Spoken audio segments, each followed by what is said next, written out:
আর্থিক দুর্নীতির অভিযোগে সিবিআই ইতিমধ্যেই সন্দীপ ঘোষকে গ্রেপ্তার করেছে। শুধুমাত্র সন্দীপ ঘোষই নয়, তার দুই সহচর বিপ্লব সিংহ এবং সুমন হাজরা তাদেরকেও গ্রেপ্তার করা হয়েছে।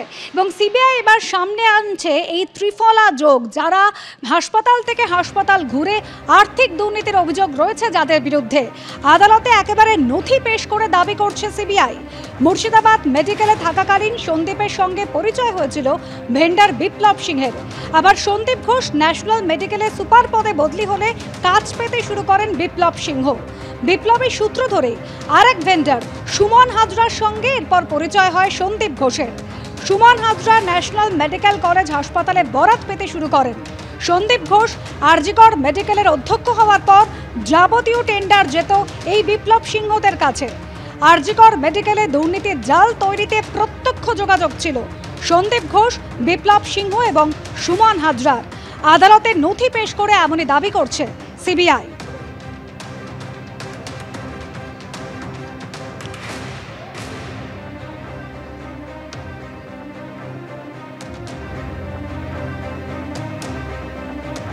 আরজিকর মেডিকেলে আর্থিক দুর্নীতির অভিযোগে সিবিআইয়ের হাতে একসঙ্গে গ্রেপ্তার হয়েছেন সন্দীপ ঘোষ, বিপ্লব সিংহ এবং সুমন হাজরা।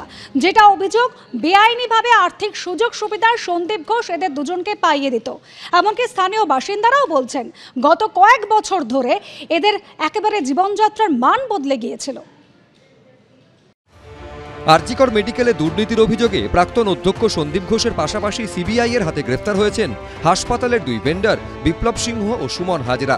দুজনেই সন্দীপ ঘোষের অত্যন্ত ঘনিষ্ঠ বলে পরিচিত। অভিযোগ, হাসপাতালে প্রায় জুতো সেলাই থেকে চণ্ডীপাঠ অবধি সব জিনিস তারাই সরবরাহ করতেন, আর বেআইনিভাবে সেই সুযোগ পাইয়ে দিতেন সন্দীপ ঘোষ। এভাবেই ফুলে ফেপে উঠেছিলেন বিপ্লব সিংহ এবং সুমন হাজরা। দুজনেরই বাড়ি হাওড়ার সাকরাইলের বাসুদেবপুরে একই এলাকায়। সেখানে পৌঁছে জানা গেল গত কয়েক বছরে তাদের জীবনযাত্রা এবং চালচলন আমূল বদলে গিয়েছে। ওদের জীবনযাপন যা চলতো সাধারণ মানুষের সঙ্গে তুলনার বাইরে, বিলাসবহুল জীবনযাপন করতো দুজনেই।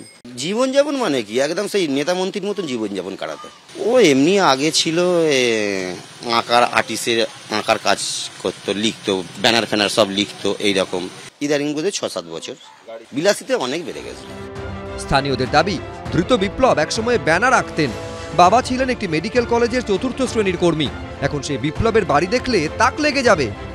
আরজিকরের প্রাক্তন অধ্যক্ষ সন্দীপ ঘোষের বিরুদ্ধে অভিযোগ, তিনি বেআইনিভাবে নিজের পছন্দের ঠিকাদার এবং সাপ্লায়ারদের সমস্ত টেন্ডারের বরাত পাইয়ে দিতেন এবং তার বিনিময়ে মোটা টাকার কমিশনও নিতেন। আমরা এই মুহূর্তে সেই বিপ্লবের বাড়ির সামনেই রয়েছি এবং এলাকাবাসী বলছেন বিপ্লবের চালচলনের মতন বাড়ির ছবিটাও অনেকটাই বদলে গিয়েছে।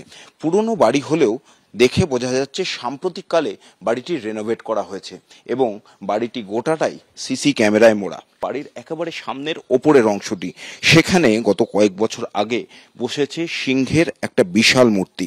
বিপ্লব সিংহ অ্যাপারেন্টলি ইলিটারেট, আর চলন বলন অশিক্ষিত লোকের যদি টাকা হয় তখন তাকে দেখলে বুঝতে পারবেন আপনি। গলায় সোনা, জায়গা একটা দাম দিয়ে কম দামি দাম, জায়গা বেশি দামে কিনে ফেললো।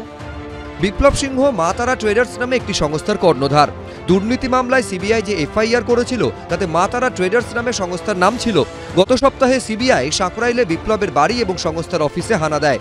ধৃত সুমন হাজরা হাজরা মেডিকেল নামে হাওড়া সাকরাইলের একটি ওষুধের দোকানের মালিক। তার বাড়ি বিপ্লবের বাড়ির কাছেই। স্থানীয়দের দাবি, মঙ্গলবার সকালেও সুমন হাজরার দোকান খোলা ছিল, পরে তার ঝাঁপ ফেলে দেওয়া হয়। সুমন হাজরার উত্থানও কিন্তু একইভাবে চোখে পড়ার মতন। সাকরাইল থানা এলাকায় আন্দুল রোডের ওপর এই ওষুধের দোকান ছিল সুমন হাজরার।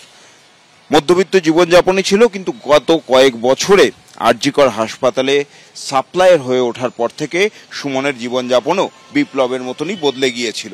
সুমন হাজরা এখানে বসতো দোকান? আসতো, বিকালবেলা আসতো, থাকতো, মাঝে সাঝে থাকতো। কিসে করে আসতো? 4 চাকা নিয়ে আসতো। এগুলো 4 চাকা গাড়ি ছিল, ওতেই আসতো। আগাগোড়াই 4 চাকা গাড়ি ছিল না গত কয়েক বছরে এগুলো হয়েছে? গত কয়েক বছরের মধ্যে, এই 3-4 বছরের মধ্যে ভালো হয়েছে। ধৃতদের জেরা করে আরজিকর মেডিকেলে দুর্নীতি নিয়ে আরও চাঞ্চল্যকর কোনো তথ্য কি সামনে আসবে, সেটাই দেখার। ব্রতদীপ ভট্টাচার্য, এবিপি আনন্দ।